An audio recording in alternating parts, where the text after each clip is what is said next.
Hello, my friend.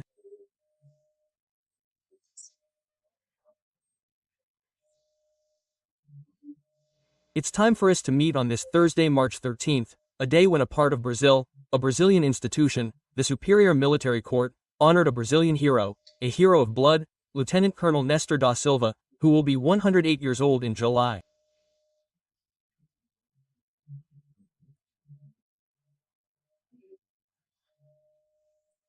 He is the hero of the battle to capture Mintese. A true hero.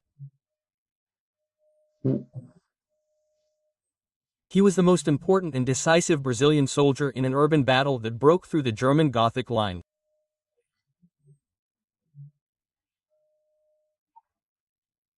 He began the battle as a second sergeant and left as a second lieutenant, promoted by Marshal Mascarenhas de Moraes in combat and because of the combat.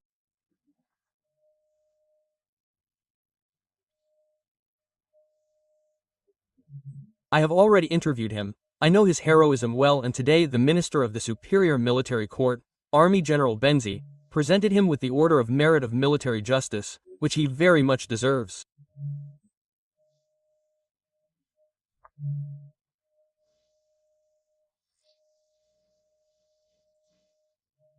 And people, a country is made of heroes. Just to remind us, this one is alive. He will be 108 years old in July.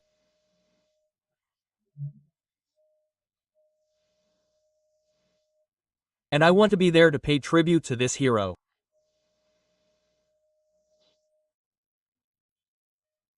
Well, on May 13th, 61 years ago, in 1964, I am a witness because I heard the speeches. It was the rally at Central do Brasil. The President of the Republic, João Goulart, the leader of the Communist Party of Brazil, Luís Carlos Prestes, Congressman Lionel Brizola, Governor Miguel Arai, and the President of the National Union of Students, José Serra, who was 21 years old, were there. They all gave speeches.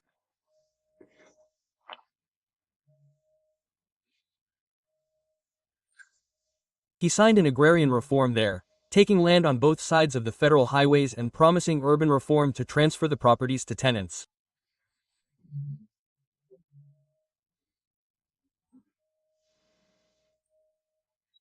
And he also signed it, and there were votes from the illiterate and the votes, I don't know if it was corporals and soldiers, or something like that. It was the path to March 31st, and it was almost there. And the President of the Republic helped a lot with this. He made a symbolic act, confiscating, in fact, expropriating the refineries that were not Petrobras.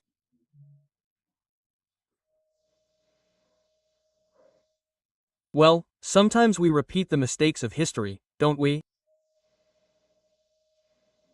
Very often. Don't forget to subscribe. We are close to 3 million, and at the end to leave your like or dislike.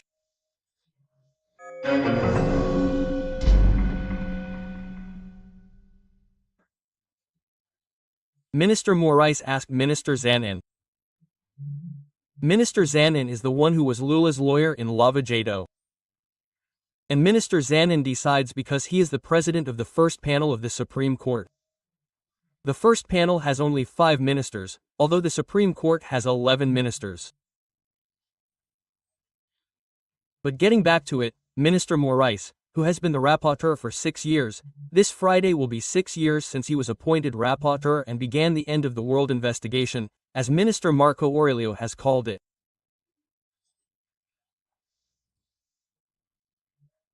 The president of the Supreme Court was Dias Stoffel, and he took an article from the internal regulations that had already been repealed by the 1988 Constitution, because the 1988 Constitution states that the initiative for the action lies with the Public Prosecutor's Office. And in this action, there was an initiative in the Supreme Court, which he himself opened, because he was feeling offended by messages on the internet. And he considered that, since the messages reached the Supreme Court via the internet, which was an internal matter of the Supreme Court, This article of the internal regulations refers to the infractions committed there, an administrative investigation, right, in other words. But it became the end of the world investigation. And he appointed, because normally they are chosen randomly. The rapporteur appointed Alexandre de Moraes, who continues to this day after 6 years. An investigation that has lasted 6 years, right? Yes, the word is incredible, but here in Brazil it is credible, right? Well, anyway. And then the Supreme Court has 11, but only 5 will judge Bolsonaro and others. And the ones who will judge are Lula's former attorney, the former Minister of Justice who was there on January 8.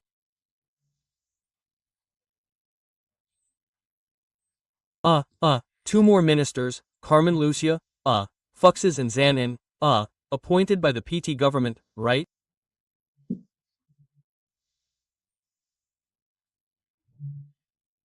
Well, Moraes was not appointed during the PT government, he was appointed during Michel Temer's government, which is still a PT government, because he was Lula's vice president, Dilma's vice president, when Dilma was prevented from continuing to govern and, for the first time, the constitution was torn up, more precisely in the sole paragraph of Article 52, which stated that a convicted president would be ineligible for 8 years, prevented from holding public office.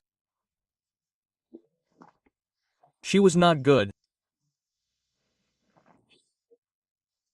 Well, then we start thinking, wow, are they doing exactly what Ortega did in Nicaragua?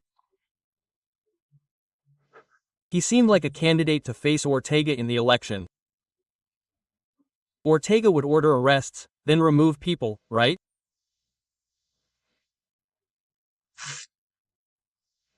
If that's the case, they'll have to really strengthen Lula's candidacy, because it's sinking, right?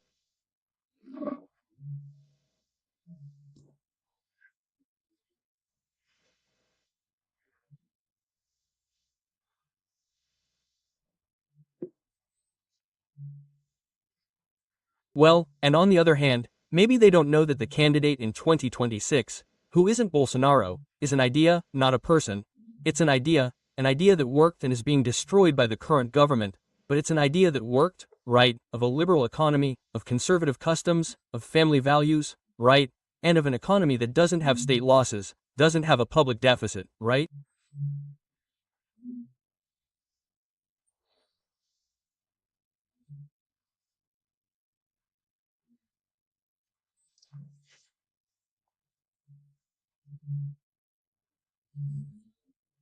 So, it can even withstand a pandemic imposed by a legend, right, by an invention that everyone now knows didn't need to do any of that, right?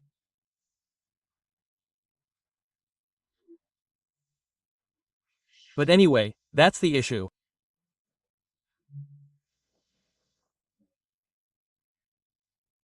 For example, now 2 PT members went to the Supreme Court to take away Eduardo Bolsonaro's passport, so he can no longer go to the United States and report, attacks on due process, liberties, human rights there in the United States, which is a disgrace for us to have to depend on asking the United States to protect our liberties.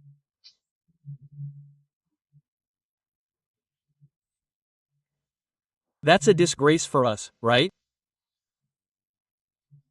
It's an attitude of passive citizenship, right?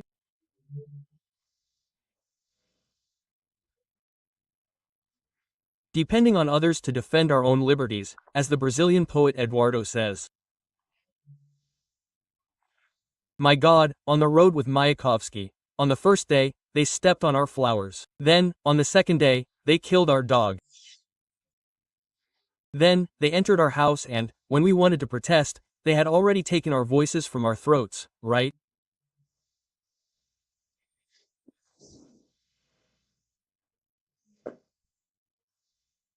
So, but wait a minute, according to the Treaty of Rome, which created the International Criminal Court to protect human rights worldwide, this is a transnational body.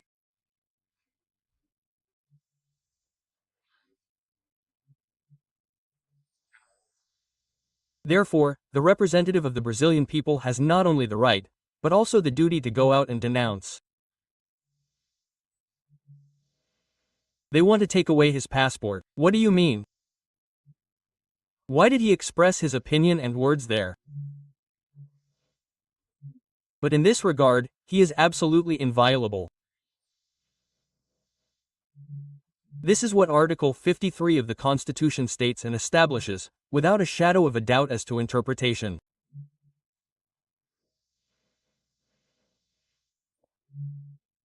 Deputies, senators, are inviolable for any of their opinions or words or votes. Period, right? Anywhere in the world, in the Milky Way, in the bathroom, in the privacy of the bathroom, there is a trip to the moon. He can speak anywhere. Well, a congressman said it, he posted it on social media, Gustavo Gaia. I thought it was a criticism, a joke, irony, right? When Lula, referring to Gazis, said that he was putting a beautiful woman in, that habit of putting it in, right? Today I saw that they arrested a drug dealer from Marina, from Alamao, because he was putting hair in, no, he was implanting hair. My God, this putting in is unbearable, right? But anyway, Lula said that he was putting a beautiful woman in to bring the Speaker of the Chamber, the President of the Senate, closer to the government, right? And then Gustavo Giro posted it there for Jeezy's husband and Congressman Lindbergh. So, Lindbergh, you're not going to do anything, he's offering the woman, right? I saw that it was irony, but Colombio took it seriously, right? I don't know if he's not used to irony, satire, censorship and says he's going to sue Gustavo Gaia. I don't think he can, it's in Article 53. What he can do is file a complaint with the Ethics Committee. That's what he wants to do to get his mandate revoked, right, under the pretext of lack of decorum. That's okay, but that's between them. What he can't do is that they are civilly and criminally inviolable. But politically, that's another matter, right?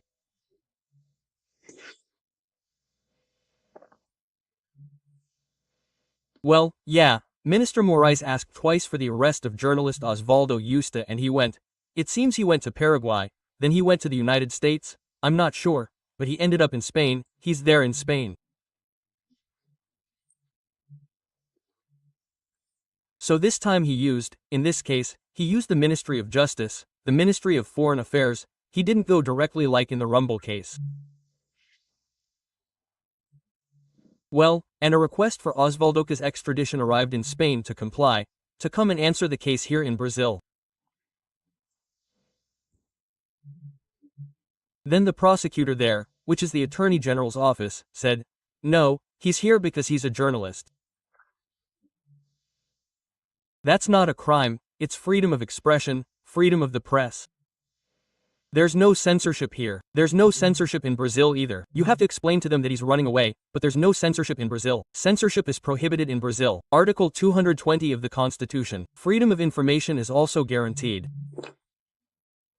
They even say that no law shall contain restrictions on freedom of information, right? Here in Brazil, they're in Spain too. So, since they're in Spain, they follow the legal principles. The prosecutor's office said that extradition cannot be done and the judiciary confirmed that extradition cannot be done.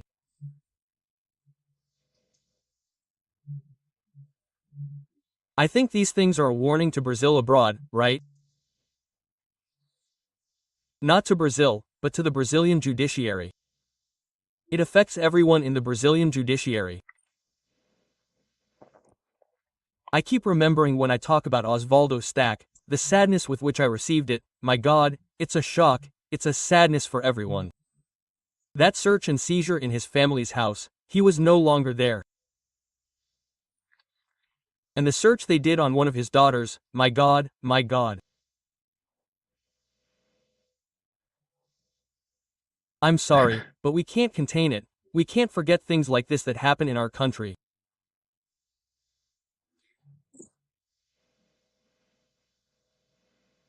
From Brasilia, Alexandre Garcia.